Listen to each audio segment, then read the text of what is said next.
Corona বিয়পাবলৈ আহিল নেকি কংগ্ৰেছৰ সভাপতি ৰিপুণ বৰা। মঙলদৈৰ ৰাইজে কৰিছে এই অভিযোগ। শুকুৰবাৰে প্ৰদেশ কংগ্ৰেছৰ সভাপতিজনে মঙলদৈ চৰঞ্চলৰ বানবিধ্বস্ত ঠাইসমূহ পৰিভ্ৰমণ কৰে। তেখেতৰ নেতৃত্বত যোৱা প্ৰায় 200জনীয়া দলটোত কোনো ধৰণৰ সামাজিক দূৰত্ব নাছিল। তাৰোপৰি বহু লোকে মাস্ক পৰিধান কৰা নাছিল। এই বিষয়ত মঙলদৈৰ ৰাইজৰ তীব্ৰ প্ৰতিক্ৰিয়া। আমি অসম প্ৰদেশ কংগ্ৰেছ কমিটিৰ তৰফৰ পৰা আজি মঙলদৈ বিধানসভা সমষ্টি আৰু দৰং জিলাৰ এই বানাক্ৰান্ত এলেকা আমি আমাৰ দলৰ তৰফৰ পৰা চাবলৈ আহিছোঁ আৰু দুৰ্গত ৰাইজৰ দুখ দুৰ্দশাৰ সমভাগী হ'বলৈ আহিছোঁ। আমাৰ লগত আমাৰ উত্তৰ পাৰৰ একমাত্ৰ কংগ্ৰেছ বিধায়ক ইলিয়াছ আলী মহোদয় আছে আৰু দৰং জিলা কংগ্ৰেছৰ সভানেত্ৰী ৱাহিদা আহমেদকে ধৰি আমাৰ অসম প্ৰদেশ কংগ্ৰেছৰ কেইবাজনো নেতা আছে মোৰ লগত। আমাৰ ট্ৰেজাৰাৰ ব্ৰজেন সন্দিকৈকে ধৰি মুখপাত্ৰ প্ৰফুল্ল দাসকে ধৰি কেইবাগৰাকীও আমাৰ নেতা আছে। লগতে জিলা কংগ্ৰেছৰ বিভিন্ন পৰ্যায়ৰ বিভিন্ন নেতা আছে, পঞ্চায়ত প্ৰতিনিধিসকল আছে।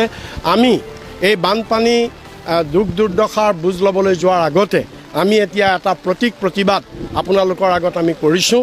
আমি এই কাগজখন আপোনালোকৰ আগত দাঙি ধৰিছোঁ। এইখন কাগজ হৈছে যোৱাকালি মুখ্যমন্ত্ৰী ডাঙৰীয়া দৰং জিলালৈ আহিছিল বানপানী পৰিদৰ্শন কৰিবলৈ আৰু তেখেতৰ কাৰ্যসূচীত চিপাঝাৰ সমষ্টিও তেখেতে ইনক্লুড কৰিছিল আৰু দৰং জিলাৰ মঙলদৈ সমষ্টিৰ বিভিন্ন বানাক্ৰান্ত এলেকা তেখেতে পৰিভ্ৰমণ কৰা হ'ব বুলি এই চৰকাৰী নিৰ্দেশনাত উপায়ুক্তই জাৰি কৰা এই নিৰ্দেশনাত কোৱা হৈছিল। আৰু ইয়াত আটাইতকৈ দুৰ্ভাগ্যজনক কথা যে এই নিৰ্দেশনাত উপায়ুক্তই মুখ্যমন্ত্ৰী মহোদয়ৰ নিৰ্দেশত 3জন বিধায়কক নিমন্ত্ৰণ কৰিছে। চিপাঝাৰ সমষ্টিৰ বিধায়কক নিমন্ত্ৰণ কৰিছে, মঙলদৈ সমষ্টি আৰু কলাইগাঁও সমষ্টিৰ বিধায়কক নিমন্ত্ৰণ কৰিছে আৰু মঙলদৈ সাংসদজনক নিমন্ত্ৰণ কৰিছে। কিন্তু আমি তেওঁক প্ৰশ্ন কৰিব খুজিছোঁ যে এই গণতান্ত্ৰিক দেশত গণতান্ত্ৰিকভাৱে নিৰ্বাচিত হোৱা আমাৰ দলগাঁৱৰ বিধায়কজনক কিয় নিমন্ত্ৰণ কৰা নহ'ল? দলগাঁৱৰ বিধায়কজনে কি অপৰাধ কৰিলে যে এইটো চৰকাৰী কাৰ্যসূচী আছিল, দলীয় কাৰ্যসূচী নাছিল? মুখ্যমন্ত্ৰী মহোদয় এইটো চৰকাৰী কাৰ্যসূচী, চৰকাৰীভাৱে অহা কাৰ্যসূচীত তেওঁ আমাৰ কংগ্ৰেছ দলৰ দলীয় বিধায়কক ইয়ালৈ তেওঁ আমন্ত্ৰণ নকৰি তেওঁ আমাৰ বিধায়কজনক অপমান কৰা নাই, তেওঁ সংবিধানক অপমান কৰিছে।